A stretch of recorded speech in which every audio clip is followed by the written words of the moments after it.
오늘 함께 나눌 하나님 말씀은 히브리서 12장 4절부터 13절까지입니다. 자, 히브리서 12장 4절부터 13절 말씀을 저와 여러분들이 한 절씩 교독하겠습니다. 너희가 죄와 싸우되 아직 피 흘리기까지는 대항하지 아니하고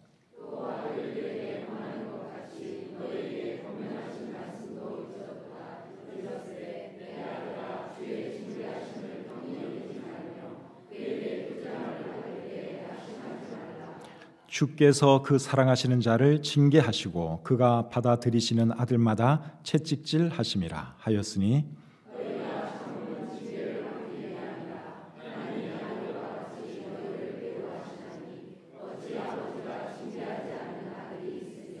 징계는 다 받는 것이거늘 너희에게 없으면 사생자요 친아들이 아니니라.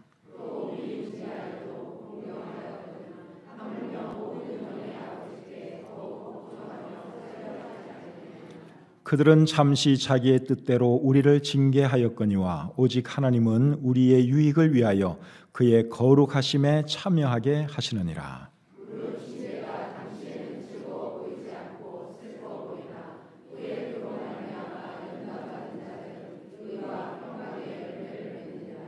그러므로 피곤한 손과 연약한 무릎을 일으켜 세우고 너희 발을 위하여 곧은 길을 만들어 저는 다리로 하여금 어그러지지 않고 고침을 받게 하라. 아멘. 하나님, 오늘도 저희들에게 좋은 날 주시고 이 시간 이곳에 모여 우리 하나님을 예배할 수 있도록 해주신 것 참 감사합니다. 부족한 저희들이지만 저희가 드리는 예배를 하나님 기쁘게 받아주시고 또 영광 거두어 주시옵소서.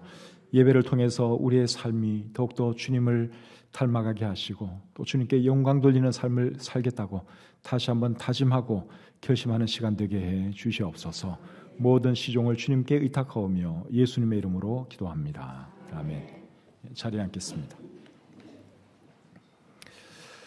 오늘 읽은 이 본문에서 제일 많이 나오는 단어가 뭐 같습니까?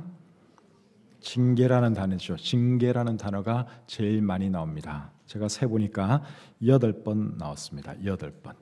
그래서 오늘 이 본문은 징계에 대한 말씀이라 그래도 틀리지 않습니다. 그런데 오늘 이 본문을 잘 보시면 징계에 대한 말씀을 하기 전에 두 가지를 말을 하고 있습니다. 4절, 5절 한번 보겠습니다.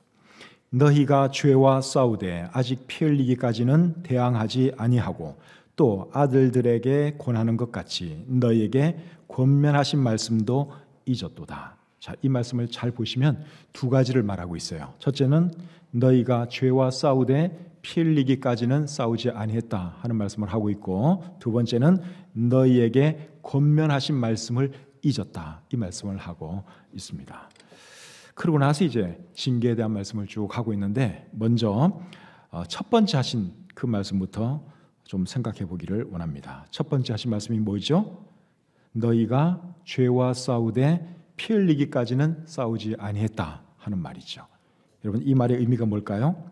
여기서 말하는 죄는 무엇을 뜻할까요? 여기서 말하는 죄는 죄의 세력, 즉 마귀의 세력을 뜻합니다. 죄의 세력, 마귀의 세력은 항상 하나님의 사람들을 괴롭혀 왔습니다. 히브리서 11장 36절부터 38절까지의 말씀 한번 보겠습니다. 또 어떤 이들은 조롱과 채찍질 뿐 아니라 결박과 옥에 갇히는 시련도 받았으며 돌로 치는 것과 톱으로 켜는 것과 시험과 칼로 죽임을 당하고 양과 염소의 가죽을 입고 유리하여 궁핍과 환난과 학대를 받았으니 이런 사람은 세상이 감당하지 못하느니라.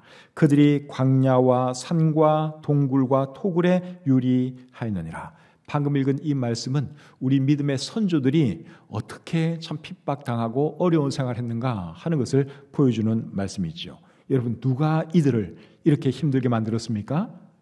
마귀의 사람들, 마귀에게 영향받은 사람들이 그들을 핍박하고 죽이고 그랬죠. 그런데 히브리서 수신자들도 핍박당한 것은 마찬가지입니다. 히브리서가 기록될 그 당시에 이 세상은 로마 제국이 지배를 하고 있었습니다. 그리고 그 당시 로마 제국의 황제가 누구였는가 하면 네로 황제였습니다. 네로 황제는 기독교인들을 핍박하기로 악명 높은 사람이죠. 근데 이 히브리서가 기록될 그 당시에 네로의 핍박이 서서히 시작되고 있었습니다. 그러니 우리가 보지 않아도 이 사람들이 참 많은 어려움을 겪었겠다, 많은 핍박을 당했겠다 하는 것을 짐작할 수 있습니다. 그리고 히브리서의 수신자들은 히브리 그리스도인들이죠. 유대인 그리스도인들이에요. 근데 이 사람들은 동족인 또 히브리 사람들에게도 핍박을 받았습니다. 왜냐하면 히브리 사람들은 유대교를 믿는 사람들인데 이 히브리 그리스도인들이 그 유대교를 떠나서 예수를 믿으니까 얼마나 많이 핍박을 했겠습니까? 그러니까 이방인들로부터도 핍박당하고 동족인 유대인들로부터도 핍박당하고 그런 삶을 히브리서의 수신자들이 살았죠. 그런데 오늘 이 본문에 뭐라고 말씀하고 있는가 하면 그들이 마귀의 세력에 대해서 피 흘리기까지는 싸우지 않았다 하는 말씀을 하고 있습니다. 이게 무슨 말인가 하면 그들이 핍박을 당하고 있었지만 실제로 피 흘린 사람은 없었다. 즉 순교당한 사람은 없었다 그 말이에요. 왜 히브리서 기자가 그런 말을 하는 걸까요? 왜 그런가 하면 죄의 세력, 즉 마귀의 공격이 있으면 더 강하게 맞서 싸우라, 그런 의도로 지금 이 말을 하는 것입니다. 어느 정도까지 강하게 맞서서 싸워야 되는가 하면 피 흘리기까지, 순교할 때까지 강하게 맞서서 싸우라, 그런 의미로 지금 이런 말씀을 하고 있는 겁니다. 우리도 신앙생활을 하다 보면 마귀의 세력이 우리를 공격해 올 때가 있습니다. 우리를 힘들게 할 때가 있습니다. 그럴 때는 어떻게 되느냐? 마귀의 세력과 맞서 싸워야 하죠. 베드로전서 5장 8절 9절 말씀을 한번 읽어보겠습니다. 베드로전서 5장 8절 9절입니다. 자, 같이 한번 읽어보겠습니다. 베드로전서 5장 8절 9절 시작. 근신하라, 깨어라. 너희 대적 마귀가 우는 사자같이 두루다니며 삼킬 자를 찾나니 너희는 믿음을 굳건하게 하여 그를 대적하라. 이는 세상에 있는 너희 형제들도 동일한 고난을 당하는 줄을 알미라. 마귀 사탄이 우는 사자와 같이 우리를 공격해 오면 어떻게 하라 그랬어요? 대적하라고 말씀을 하고 있죠. 그래서 마귀는 여러분 대적해야 하는 것입니다. 어떻게 하는 것이 마귀를 대적하는 거냐? 마귀의 공격에 굴하지 않는 것이 마귀를 대적하는 것입니다. 피를 흘리고 죽는 한이 있어도 믿음을 지키는 것이 마귀를 대적하는 것입니다. 마귀가 아무리 핍박하고 힘들게 해도 믿음 생활 포기하지 않는 것이 마귀를 대적하는 것입니다. 우리를 핍박하는 사람들 붙들고 싸우라 이 소리가 아니라 믿음을 끝까지 지키는 거죠. 죽는 한이 있어도 믿음 생활 포기하지 않는 것, 그것이 마귀를 대적하는 방법입니다. 그렇게 해서 믿음의 조상들이 자신들의 믿음을 지켰고 그리고 결국 믿음의 승리자들이 되었죠. 사랑하는 성도님 여러분, 저와 여러분들도 그렇게 할 수 있기를 바랍니다. 예수 믿는 것 때문에 핍박이 올 수 있어요. 마귀의 세력이 우리를 힘들게 할 수 있어요. 그래도 여러분 절대로 굴복하시면 안 됩니다. 믿음 생활 포기해서는 안 됩니다. 죽는 한이 있어도 믿음을 지켜야 하는 것이고 우리가 믿는 그것을 붙들어야 하는 것이죠. 그런데 오늘날에는 사실 이런 외적인 핍박보다도 우리 안에 있는 죄와 싸워야 할 때가 더 많은 것 같습니다. 죄의 세력이 우리를 힘들게 하는 것보다도 내 속에 있는 죄, 그것이 우리를 힘들게 할 때가 더 많죠. 여러분, 우리 안에 어떤 죄가 있습니까? 탐심, 미움, 시기, 질투, 호색, 방탕, 교만, 불의, 이런 죄들이 우리 안에 있죠. 그래서 이런 죄와도 우리는 끊임없이 싸워야 합니다. 그래서 신앙생활은 영적인 전쟁이라고 할 수 있습니다. 내 안에 있는 죄와 끊임없이 싸우는 거예요. 그게 신앙생활입니다. 구원받았다고 해서 여러분 우리가 죄로부터 자유합니까? 그렇지 않죠? 구원받았다 할지라도 죄의 유혹이 여전히 우리 안에 존재합니다. 갈라디아서 5장 17절 말씀 같이 한번 읽어보겠습니다. 자, 갈라디아서 5장 17절입니다. 같이 한번 읽죠. 시작. 육체의 소욕은 성령을 거스르고 성령은 육체를 거스르나니 이 둘이 서로 대적하므로 너희가 원하는 것을 하지 못하게 하려 함이라. 이 말씀을 잘 보시면 예수를 믿는 사람들 마음속에는 성령님도 계시지만 또 뭐가 있다 그랬어요? 육체의 소욕이 있다고 말씀하고 있습니다. 소욕은 욕심, 또 욕정, 이것을 소욕이라 그랬죠. 욕망이 우리에게 있습니다. 그래서 우리는 이 둘 사이에서 사실 늘 갈등을 하고 있다고 볼 수 있어요. 성령님께서도 말씀하시지, 또 내 안에 있는 욕정도 나에게 또 부추기고 있지. 어떤 것을 택할 것이냐, 우리가 순간순간 고민하고 갈등할 때가 참 많습니다. 갈등을 하다가 성령을 따르면 죄를 이기는 것이고, 내 욕정을 따르게 되면 죄를 범하게 되는 것이죠. 그래서 우리 하나님의 사람들이 죄를 짓지 않기 위해서는 어떻게 되는 겁니까? 뭘 따라야 하는 거죠? 성령을 따라야 하는 것입니다. 갈라디아서 5장 16절 또 같이 한번 읽겠습니다. 갈라디아서 5장 16절 시작. 내가 이르노니 너희는 성령을 따라 행하라. 그리하면 육체의 욕심을 이루지 아니하리라. 뭘 따르라고요? 성령을 따라 행하라. 그렇게 말씀하고 있죠. 자, 저와 여러분들의 삶은 어떤지 한번 잠깐 생각을 해보세요. 우리 안에는 성령님의 역사도 있고, 그리고 육신의 정욕도 있어요. 이 둘 사이에서 우리가 순간순간 갈등을 합니다. 나는 어느 쪽을 더 잘 따르는 사람인지 한번 생각을 해 보시기를 바랍니다. 그래서 성령을 따라 사는 사람이 되어야지 내 욕망 따라 사는 사람 되어서는 안 됩니다.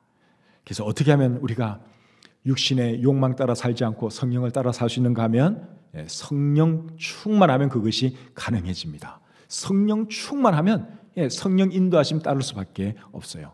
그런데 성령 충만하지 못하면 내 욕망 따라 살게 되어 있습니다. 그리고 우리의 몸을 순간순간 쳐서 복종시켜야 합니다. 사도 바울은 고린도전서 9장 27절에서 내가 내 몸을 쳐 복종하게 한다 그랬어요. 내 육체를 쳐서 복종하게 한다. 무엇에 복종하게 하는 걸까요? 하나님의 뜻에, 성령님의 음성에 복종시키는 거죠. 그리고 몸을 쳐서 복종케 한다 하는 이 말은 절제를 의미하는 거죠. 그래서 우리가 그렇게 해야지 죄에 범하지 않고 승리하는 삶을 살아갈 수 있습니다. 그리고 죄에 대해서는 죽은 사람으로 여겨야 합니다. 갈라디아서 2장 20절, 우리가 조금 전에 같이 외운 말씀인데 거기 뭐라 그랬죠? 내가 그리스도와 함께 십자가에 못 박혔나니 그런즉 이제는 내가 사는 것이 아니요 오직 내 안에 그리스도께서 사시는 것이라고 말씀하고 있죠. 우리는 예수님과 함께 십자가에 못 박혀 죽은 사람이에요. 예수님을 나의 주님으로 모셔 드렸을 때 예수님과 함께 죽었습니다. 지금 내 안에 사는 것은 내가 아니라 예수 그리스도시죠. 여러분, 죽은 사람은 죄 지을 수 없습니다. 욕정 따라 살 수 없어요. 죽은 사람은 죽었어요. 그래서 내 안에는 예수 그리스도가 살고 계신다, 성령님이 살고 계신다 하는 것을 늘 인식하면서 순간순간마다 하나님의 음성을 들으시고 성령님의 인도하심 따라 삶으로 승리하는 저와 여러분들이 될 수 있기를 바랍니다. 두 번째로 오늘 이 본문이 하시는 말씀은 뭔가 하면 너희에게 권면하신 말씀을 잊었다 하는 말씀이에요. 5절 말씀 여러분 다시 한번 보겠습니다. 5절 상반절. 또 아들들에게 권하는 것 같이 너희에게 권면하신 말씀도 잊었도다. 너희에게 권면하신 말씀을 잊었다 그랬는데, 너희에게 권면하신 말씀은 그 다음에 나옵니다. 5절 하반절 보겠습니다. 일렀으되 내 아들아 주의 징계하심을 경히 여기지 말며 그에게 꾸지람을 받을 때에 낙심하지 말라. 히브리서의 수신자들 중에는 주님의 징계를 가볍게 여기는 사람도 있었고, 또 주님의 징계를 받고 낙심하는 사람도 있었던 것 같습니다. 그래서 히브리서 기자가 하는 말이 뭔가 하면 주의 징계하심을 경히 여기지 말며 그에게 꾸지람을 받을 때에 낙심하지 말라. 지금 이렇게 말하는 거예요. 그러면서 이제 징계에 대한 말씀을 하는데 크게 두 가지를 말합니다. 첫째는 주님은 사랑하시는 자를 징계하신다는 겁니다. 6절 말씀 또 같이 한번 읽겠습니다. 자, 6절 시작. 주께서 그 사랑하시는 자를 징계하시고 그가 받아들이시는 아들마다 채찍질 하심이라. 그 다음에 7절 중간에 하나님이, 여기서부터 해가지고 8절까지 읽겠습니다. 시작. 하나님이 아들과 같이 너희를 대우하시나니 어찌 아버지가 징계하지 않는 아들이 있으리요. 징계는 다 받는 것이거늘 너희에게 없으면 사생자요 친아들이 아니니라. 여러분 어릴 때 부모님으로부터 매 맞아 본 경험이 있으시죠? 저도 어릴 때 꽤 많이 맞은 기억이 있습니다. 아버지한테도 맞고 어머니한테도 매 맞은 그런 기억이 있고, 또 저도 우리 아이들 키울 때 매로 때린 그런 경험이 참 많이 있습니다. 근데 부모가 자식을 매질할 때는 사랑하기 때문에 매를 대는 거죠. 더 이상 잘못하지 말라고, 바르게 살라고, 잘못하면 야단도 치고 또 매도 들고 그렇게 합니다. 그와 마찬가지로 우리 하나님도 하나님의 자녀들이 잘못하면 사랑하시기 때문에 사랑의 매를 드십니다. 그것이 오늘 이 본문에서는 이제 징계라고 표현하고 있죠. 그런데 하나님께서 하나님의 자녀들을 징계하실 때 어떻게 징계하시느냐? 고난을 통해서 징계하십니다. 고난을 주세요. 그렇게 해서 우리를 징계하십니다. 7절 말씀 보겠습니다. 7절 상반절. 너희가 참음은 징계를 받기 위함이라. 여러분, 이 말씀의 의미가 뭐 같아요? 너희가 참음은 징계를 받기 위함이라. 아무리 읽어도 이 말의 의미를 제가 잘 모르겠더라고요. 그럴 때는 이제 다른 번역을 보시면 됩니다. NIV 영어 성경이 쉽게 번역을 잘 해놓은 것 같습니다. NIV 영어 성경에는 이 부분이 어떻게 되어 있는가 하면 endure hardship as discipline 이렇게 되어 있어요. endure hardship as discipline. 이 말이 뭔가 하면 고난이 징계이니 참으라. 고난을 징계로 알고 견디라. 그러한 뜻입니다. 우리말 성경에서는 연단을 견뎌내십시오. 그렇게 번역을 했습니다. 여기 연단은 고난을 말하는 것이죠. 고난을 견디라는 것입니다. 그래서 하나님께서 우리를 징계하실 때는 고난을 주세요. 고난을 통해서 우리를 다스리십니다. 살다 보면 저와 여러분들이 고난 당할 때가 있죠. 모든 고난이 하나님의 징계 때문에 오는 건 아니에요. 그러나 어떤 고난은 우리가 잘못해서 하나님께서 징계로 주시는 고난임을 우리가 잊어서는 안 됩니다. 누가 고난 당한다고 해서 저 사람은 잘못했구나 그렇게 생각하시면 안 돼요. 반드시 그런 건 아니에요. 그런데 어떤 고난은 하나님께서 우리를 다스리기 위해서 고난 주실 때도 있다 하는 거예요. 요나서를 읽어보면 요나가 배를 타고 가다가 풍랑을 만났죠. 왜 풍랑을 만났습니까? 요나가 하나님의 말씀에 불순종해서 하나님이 풍랑을 보냈죠. 고난을 겪은 것입니다. 그게 징계성 고난이에요. 또 우리 다윗의 삶을 보면 다윗은 자녀들 때문에 엄청난 고난을 당합니다. 자녀들 간에 강간 사건이 일어나고 자녀들 간에 살인 사건이 일어나고 자녀가 아버지를 죽이려고 덤벼들기도 하고 그게 다윗의 삶이에요. 자식을 때문에 엄청난 고통과 고난을 겪었습니다. 왜 다윗에게 그런 고난이 많은 줄 아십니까? 죄를 범했기 때문에. 하나님께 죄를 범했기 때문에 하나님께서 벌로 그 집안에 그런 우환들이 일어나게 하셨습니다. 그래서 고난이 있으면 나에게 무슨 잘못이 있는가? 내가 하나님께 죄를 짓지는 않았는지 우리가 깊이 생각해 볼 필요가 있습니다.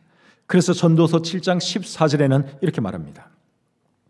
형통한 날에는 기뻐하고 곤고한 날에는 뒤돌아 보아라. 옛날 우리 개역 한글에서는 공고한 날에는 생각하라 그랬어요. 생각하라. 그래서 공고한 날, 고난의 날에는 우리가 생각을 하셔야 돼요. 왜 이 고난이 나에게 찾아왔을까? 내가 혹시 하나님께 죄를 범한 것은 아닐까? 내 자식들 중에 혹시 누가 하나님께 죄를 범한 것은 아닐까? 우리가 생각할 줄 알아야 하는 것이죠. 생각해서 잘못이 있으면 어떻게 해야 됩니까? 회개해야 하는 거죠. 요한계시록 3장 19절에 보시면 이런 말씀이 있습니다. 내가 사랑하는 자를 책망하여 징계하노니 그러므로 네가 열심을 내라 회개하라. 여기 보니까 책망하여 징계하노니 그렇게 말을 하면서 제일 마지막 말이 뭐예요? 회개하라. 잘못했으면 그래서 내가 고난을 당하게 되었다면 하나님께 회개할 줄 알아야 하는 것입니다. 그래서 고난과 관련해서 첫 번째로 하시는 말씀은 주님은 사랑하시는 자를 징계하신다 하는 거고 두 번째 말씀은 징계에는 유익이 있다 하는 말씀을 우리에게 주시고 있습니다. 9절부터 11절 같이 보겠습니다. 히브리서 12장 9절부터 11절. 자, 같이 한번 읽어보죠. 시작.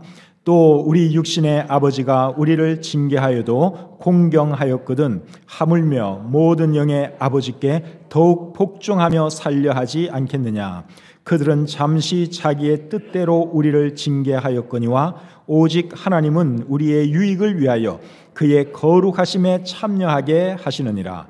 무릇 징계가 당시에는 즐거워 보이지 않고 슬퍼 보이나 후에 그로 말미암아 연단받은 자들은 의와 평강의 열매를 맺느니라. 이 말씀을 잘 보시면 징계에는 두 가지 유익이 있습니다. 첫째는 하나님께 더욱 복종하게 된다고 말씀하고 있죠. 9절 하반절에 하물며 모든 영의 아버지께 더욱 복종하며 살려 하지 않겠느냐. 사람이 고난을 당하면, 하나님의 징계를 받아서 고난을 당하게 되면 하나님께 복종하게 됩니다. 그전에는 하나님께 복종 안 하고 자기 마음대로 살다가도 하나님이 한번 치시면 그때는 복종하게 되죠.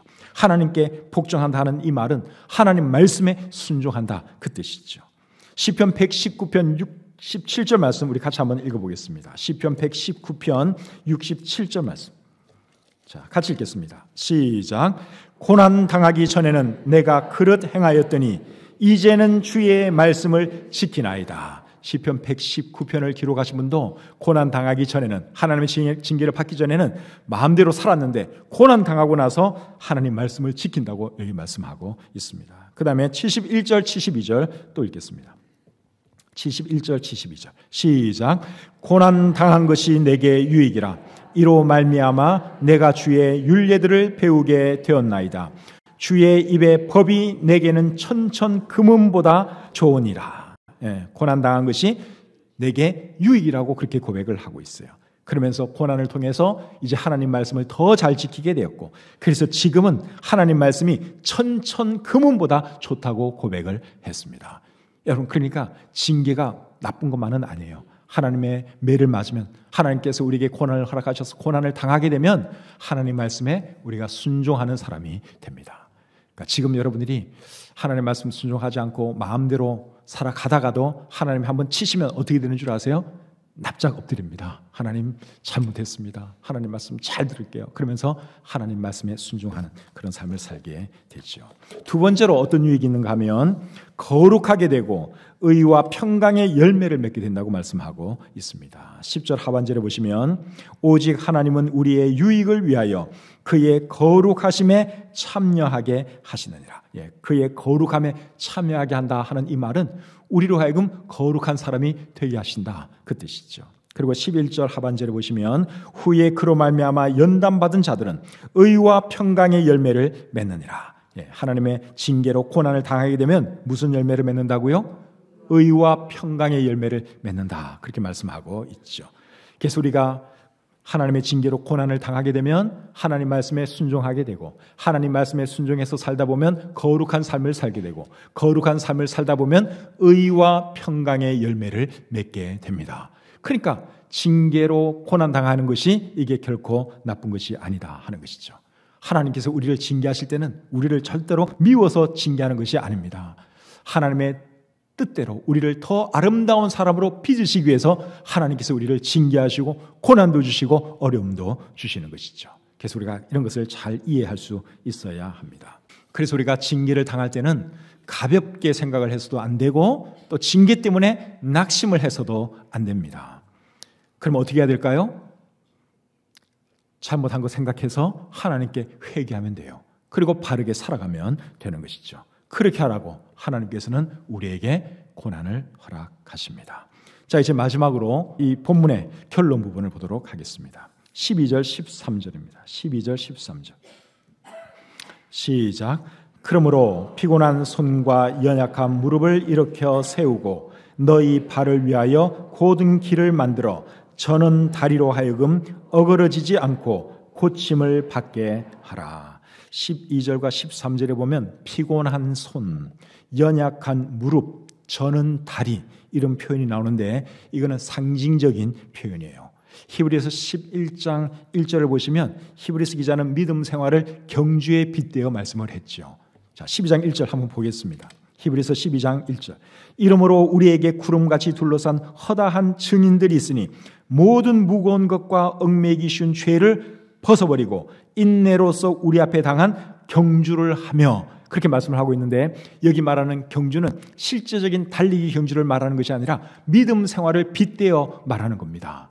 그런데 여러분, 달리기를 하다 보면 지칠 때가 있죠. 달리기를 하다가 지치면 손이 어떻게 됩니까?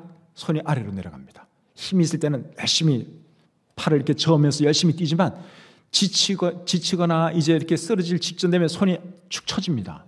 그리고 다리가 후들거리기 시작하고, 그리고 뛰다가 삘 수도 있고 또 절 수도 있고 그런 현상이 나타나죠. 오늘 본문 12절, 13절 말씀이 바로 그 모습을 묘사하는 거예요. 그래서 피곤한 손, 연약한 무릎, 저는 다리, 이제 이런 표현이 나오는 것이죠. 그러니까 히브리서 수신자들이 믿음의 경주를 하다가 지금 이런 상태가 된 것입니다. 그들이 왜 그렇게 되었을까요? 핍박 때문에 그렇게 된 거예요. 핍박이 막 오다 보니까 이분들이 내가 이런 상황에서 계속 믿음을 지킬 수 있을까? 흔들리기 시작했어요. 내가 이제 더 이상 믿음의 경주를 못하겠다. 이제 난 지쳤다. 그러면서 포기 직전까지 온 겁니다. 그리고 징계, 하나님의 고난을 이들이 제대로 감당하지를 못했어요. 그래서 너무너무 힘들어하는 것입니다. 그래서 믿음의 경주를 계속 해야 되는데 그러지를 못하고 지금 지친 거예요. 손이 아래로 처지고 다리가 후들거리기 시작하고, 그리고 다리를 저는 사람들도 생기고 주저앉아 있는 사람도 있고, 그래서 히브리서 기자가 하는 말이 뭔가 하면 힘을 내라는 거예요. 다시 일어나라는 것입니다. 포기하지 말고 계속 달리라. 그런 뜻으로 12절, 13절 이 말씀을 하고 있는 거죠. 우리 중에도 오늘 이 말씀을 잘 들어야 할 분들이 계실지 모르겠어요. 신앙생활 하다가 지친 분들 계실지 모르겠어요. 그런 분들 계시면 힘을 내시기를 바랍니다. 헌신하고 봉사하다가 이제 주저앉고 싶은 그런 분 계시면 여러분 다시 힘을 내십시오. 그리고 계속 달려가시기를 바랍니다. 넘어졌다 그래도 다시 일어나서 뛰어가시기를 바랍니다. 우리는 한번 넘어지면 아주 쓰러지는 사람들이 아닙니다. 쓰러져도 다시 일어나서 달리는 사람들입니다. 잠언 24장 16절에 보시면 대저 의인은 7번 넘어질지라도 다시 일어난다 그랬습니다.